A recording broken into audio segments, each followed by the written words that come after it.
Hello everyone, स्वागत है आप सभी का बस यूट्यूब चैनल राय एजुकेशन में। 69,000 प्रति अपडेट में आज की मॉर्निंग सेशन में आज के प्रमुख अखबारों से कई महत्वपूर्ण अपडेट को क्लैरिफाई करेंगे, जिनमें अब सबसे ज़्यादा इंपॉर्टेंटली बात करेंगे 36,590 विद्यालय आवंटन संबंधित तमाम अपडेट जो हैं आज के न्यूज़पेपर्स में। आरटी मानक के हिसाब से रिक्त पदों का डेटा मांगा गया है और जल्द जारी होगा प्रत्येक जिलों में। और आप सभी को पता है उसी के जरिए आप सभी अपना क्रम अनुसार डिसाइड करेंगे। वही डिसाइडिंग फैक्टर होगा कि किस विद्यालय में कितने आरटी मानक के हिसाब से अध्यापक हैं और कहाँ पे कितनी रिक्तियाँ हैं, तो वो आपकी प्रेफरेंस ऑर्डर उसी हिसाब से डिसाइडेड होगी, है ना। और जिस प्रकार से विज्ञप्ति जारी की गई है कल देर रात में, जिसमें स्पष्ट तौर पर लिखा गया है कि सख्ती से पालन हो कि जो विद्यालय आवंटित आपको किया जाएगा वो ज़्यादा से ज़्यादा ग्रामीण परिवेश वाले ही विद्यालय हों और आरटी मानक का पूरा पूरा अनुपालन किया जाए। म्यूचुअल ट्रांसफ़र का इंतजार बरकरार है। बच्चों के ग्रेड से शिक्षकों का प्रमोशन होगा। 50 दिन बाद तय होगा नए शिक्षकों का स्कूल आवंटन। और सबसे महत्वपूर्ण बात कि लगभग 45 दिन से ज़्यादा हो ही चुके हैं 36,590 और 50 के आसपास ही डेज हो जाएंगे आपको। लगभग 2 माह आपने बिना विद्यालय के ही आप एक शिक्षक के तौर पर लगातार बीएस से संबंधित या बीआर से संबंधित जहाँ पर भी आप संबंध किए गए थे वहाँ पर आप जा रहे थे सिग्नेचर के लिए। तो तमाम अपडेटों पर चर्चा करते हैं इस वीडियो में। चलिए वीडियो शुरू करते हैं छोटे से प्रमोशन अलर्ट के साथ। इंडिया का लार्जेस्ट लर्निंग प्लेटफॉर्म अनअकैडमी लेकर आए आप सभी के लिए अनअकैडमी प्लस फीचर, जिसमें घर बैठे आप लाइव क्लासेस अटेंड कर सकते हैं कंफर्टेबली। अनलिमिटेड एक्सेस रहेगा सभी कोर्सेज पर, प्रैक्टिस टेस्ट से batches course, mentorship guidance, exhaustive coverage रहेगा पूरे सिलेबस पर। रेगुलर डाउट क्लियरिंग सेशंस होंगे, लाइव टेस्ट सीरीज और स्टडी मटेरियल आपको पीडीएफ फॉर्म में मिलेगा। सभी चीज़ों की लिंक डिस्क्रिप्शन में है। Unacademy comprehensive batch course on UPTET 2021 जो जैन 25 से मार्च 6 तक है। एनरोल फटाफट हो जाइए। Final marathon series for CTET 2021 free marathon classes हैं 24 जनवरी से लेकर 30 जनवरी तक आपके सीटेट को क्रैक कराने के लिए। और आप सभी जो भी पैड कोर्स परचेज करते हैं अनअकैडमी से, अगर वहाँ पर आप छोटा सा रेफरल कोड RAITT यूज़ करते हैं छोटू सा, तो आपको एक्स्ट्रा 10% का बेनिफिट मिलेगा। आप या अपने कोई भी आपका फ्रेंड हो जो पैड कोर्स खरीदने वाला हो अनअकैडमी से, उसको सजेस्ट करिए और एक्स्ट्रा 10% का बेनिफिट उसको मिल जाएगा। TET plus subscription 1 month, 3 month, 6 month, 12 month या 24 मंथ का भी आप ले सकते हैं। Let's crack it.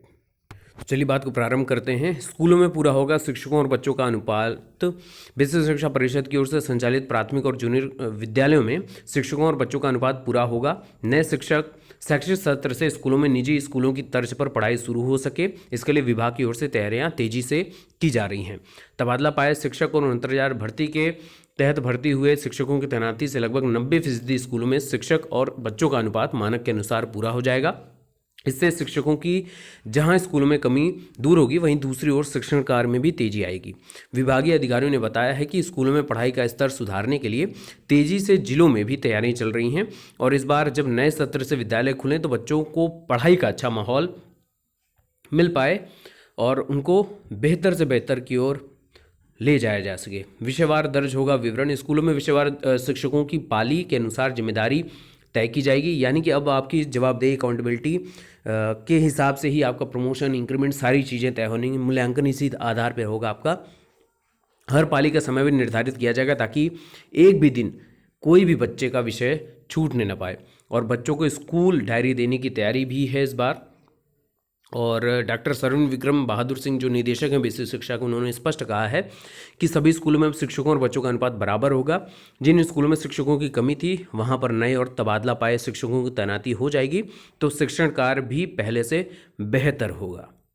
और जैसा आप सभी को पता था कि नवनियुक्त पुरुष शिक्षक भी चुन सकेंगे स्कूल। 25 व 27 जनवरी को प्रत्येक जिले का, यहाँ पर आपका बरेली में है तो फरीदपुर डाइट में यहाँ पे स्कूलों का आवंटन किया जाएगा, लेकिन प्रत्येक जिले के डाइट पर या बीएसए ऑफिस पर आपको ये सारे क्रियाकलाप संपादित किए जाएंगे। और बीएसए विनय कुमार ने बताया कि शासन के आदेशानुसार इस बार जनपद में आवंटित अभ्यर्थियों के सापेक्ष केवल 5 अतिरिक्त रिक्तियों को ही जोड़ा जाएगा। इसके लिए पहले शिक्षक विहीन विद्यालय फिर एकल विद्यालयों की रिक्तियों को शामिल किया जाएगा। यदि इसके बाद भी अभ्यर्थियों की संख्या ज़्यादा होती है तो 2 शिक्षक वाले उन विद्यालयों की रिक्तियों को खोला जाएगा जिनका छात्र अध्यापक का अनुपात सर्वाधिक हो। यानी कि इस बार जो है सबसे ज़्यादा फोकस किया जा रहा है और सख्ती से पालन किया जाएगा कि ग्रामीण परिवेश वाले ही विद्यालयों में सबकी तैनाती हो। शहरी या नगरीय क्षेत्र के जो विद्यालय हैं वो लास्ट टाइम पर ही ओपन किए जाएंगे, जब कुछ अभ्यर्थी बच जाएं या कुछ नवनियुक्त शिक्षक बच जाएं, तो वहाँ पर 2 शिक्षकों वाले विद्यालय ओपन किए जाएंगे। लेकिन सबसे ज़्यादा प्रमुखता से जो प्रेफरेंस दी जाएगी वो शिक्षक विहीन विद्यालय। शिक्षक विहीन विद्यालय का अर्थ है कि जहाँ पर अनुदेशक और शिक्षा मित्र के जरिए ही शिक्षण कार्य चल रहा था। अभी तक विद्यालय की सारी जिम्मेदारी दी गई थी। अब आप वहाँ पर जाएंगे तो आपके ऊपर सबसे बड़ी जिम्मेदारी होगी क्या, आप एज ए इंचार्ज प्रधानाध्यापक भी आपको कार्य करना होगा।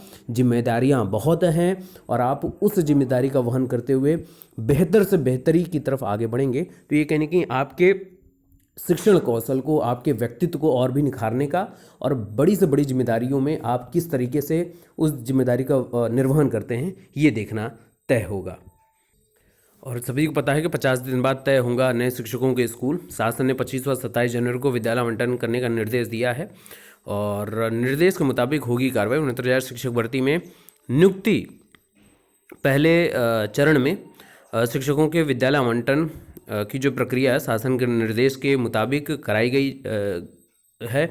और सबसे इम्पोर्टेंट बात है ना कि इस बार का जो विद्यालय आवंटन है वो पहले के कंपैरिजन में कुछ अलग है। कुछ अलग इन द सेंस कि पहले था कि पुरुषों को वहाँ पर तत्काल प्रभाव से विद्यालय आवंटित करना था और वहाँ पर रोस्टर नियम लगाकर, यहाँ पर भी रोस्टर नियम लगाया जाएगा। लेकिन यहाँ पर ये है कि पहले के कंपैरिजन में यहाँ पर थोड़ा सा प्रेफरेंस भी आप कह सकते हैं या थोड़ा सा ऑड बिहेवियर भी है। वो ऑड बिहेवियर क्या है, पहले क्या था कि पहले नगरीय क्षेत्र, शहरी क्षेत्र और ग्रामीण क्षेत्र कहीं पर भी आपको विद्यालय मिल सकता था पुरुषों को। लेकिन यहाँ पर क्या है कि सिर्फ और सिर्फ फोकस्ड रहेगा ग्रामीण ही क्षेत्रों पर। तो यहाँ पे कह सकते हैं कि एक तरीके का थोड़ा सा फोकस्ड ऑड बिहेवियर है। हालांकि विद्यालय सबको जाना है, विद्यालय की प्रमुखता सबको देनी है। एक प्लस पॉइंट यहाँ पर ये है कि प्रेफरेंस आपसे मांग लिया जा रहा है, तो आप अपनी सुविधा अनुसार जो प्रेफरेंस आपसे दिखाया जाएगा स्लॉट में उन विद्यालयों का आप चयन कर लेंगे और उसमें भी रोस्टर ही लगाया जाएगा। याद रखिएगा जैसे पहले लगाया था 31,000 में, वैसे ही 36,000 में भी रोस्टर लगेगा। लेकिन यहाँ पर जो है लिमिटेड विद्यालय हैं जिनको आप जानते हैं, जहाँ पर आप जाना चाहते हैं। और वहाँ था क्या कि पूरे ज़िले पर रोस्टर लगा हुआ था और आप कहीं पर भी जा सकते थे। सिर्फ और सिर्फ ये अंतर यहाँ पर इस बार देखने को मिलेगा। और सबसे इम्पोर्टेंट बात है कि बच्चों के ग्रेड से ही पदोन्नति होगी। और जिस प्रकार से आप सभी, अगर आप प्रेफरेंस कर रहे होंगे, आप सभी ने ओरिएंटेशन प्रोग्राम को अच्छे से डील किया होगा, तो आपने देखा और आपने पाया होगा कि मूल्यांकन जो है वो निर्धारित करता है किस प्रकार से मूल्यांकन हो रहा है बच्चों का, किस प्रकार से आपके कायाकल्प के जरिए विद्यालय का मूल्यांकन हो रहा है, फिर ओवरऑल मूल्यांकन हो रहा है। तो इससे डायरेक्टली इम्पैक्ट पड़ेगा आपके इंक्रीमेंट पर, आपका स्वयं का मूल्यांकन होगा। और इससे एक फ़ायदा ये भी होगा, प्लस पॉइंट ये है कि जो लोग अपने आप में बदलाव करना चाहते हैं रेगुलर अपने इस डाटा से, वो बेहतर से बेहतरी की तरफ शिक्षक आगे बढ़ता जाएंगे और वो कुछ ना कुछ अच्छी चीज़ें अपने बिहेवियर में चेंजेस लाते जाएंगे कि इस बार मेरा मूल्यांकन का ग्रेडिंग पॉइंट या रेटिंग कम है, तो अगली बार मैं इसको और बेहतर कर सकता हूँ, मैं ये TLM का प्रयोग कर सकता हूँ, ये शिक्षण कौशलों का प्रयोग करके बच्चों को इस तरीके से प्रेफरेंस देकर मैं ये कार्य सुनिश्चित कर सकता हूँ। तो ये बहुत अच्छी पहल है और ये कहीं ना कहीं आप सभी के लिए मूल्यांकन का जो निर्धारण किया गया है आपको ही बेहतर बनाने के पॉजिटिव संदेश के साथ किया गया है। बाकी आप सभी जानते हैं कि जो ज्वाइनिंग है वो नवनियुक्त शिक्षक 4 फरवरी तक स्कूल में ज्वाइनिंग करेंगे और सभी को ग्रामीण क्षेत्र के विद्यालयों को भेजने के सख्त निर्देश हैं और समय सारणी भी जारी करने की बात की गई। कई जिलों में, जैसा आप सभी ने अयोध्या में देखा होगा, संभल का देखा होगा, कई जिले ने जारी कर दी गई है, अपनी विज्ञप्ति जारी कर दिया है जिसमें स्पष्ट है कि टाइम स्लॉट को वहाँ पर प्रेफरेंस दिया गया है। जैसे 25 तारीख है तो 25 तारीख में 10 से 2 के बीच में विकलांग और महिलाओं को बुलाया गया है। फिर उसके बाद 2 से 5 तक के बीच में पुरुषों को बुला दिया गया, यानी 25 को ही वहाँ पर डिसाइड हो जाएगा, विद्यालय आवंटन की प्रक्रिया पूर्ण कर ली जाएगी। और कई जिलों में ऐसा है कि 25 को सिर्फ और सिर्फ विकलांग और महिलाओं को बुलाया गया है, 27 तारीख में पुरुषों को, समस्त पुरुषों को बुलाया गया है। तो ये आपके ज़िले के BSS की सुविधा के अनुसार वो उस कार्य को कितनी दक्षता से कर सकते हैं, कितने पारदर्शी तरीके से कर सकते हैं, क्योंकि ये प्रेफरेंस है, निर्देश दिया गया है, सख्त निर्देश है कि जितनी ज़्यादा हो सकता है पारदर्शी तरीके से इस विद्यालय आवंटन की प्रक्रिया को संपादित किया जाए, इस सभी BSS को निर्देश दिया गया है। तो नवनियुक्त शिक्षकों को विद्यालय आवंटन के लिए 25 व 27 जनवरी को जिलों में काउंसलिंग होगी। इसमें 5 अतिरिक्त शिक्षकों का भी स्कूल आवंटन होगा, साथ ही उन्हें स्कूल दिया जाएगा जिन्हें 22 को नियुक्ति पत्र दिया गया है। तो ये कहीं ना कहीं उन संशोधन वाले मित्रों को ढेर सारी खुशियाँ मिली हैं। और 36,590 अभ्यर्थियों जो नवनियुक्त शिक्षक हैं अभी तक विद्यालय विहीन थे, उनको भी ये कहीं ना कहीं एक बहुत बड़ी खुशी मिली है। तो आप सभी की ये संयम रखना, विवेक का धारण करना, शिक्षकों के मानदंडों पर आगे चलना, ये कहीं ना कहीं आपको बेहतर से बेहतरी की तरफ ले जाता है। बाकी के लेटेस्ट अपडेट के लिए बने रहिए। आप सभी को ढेरों ढेरों ढेरों शुभकामनाएं। Best of luck. Thank you so much.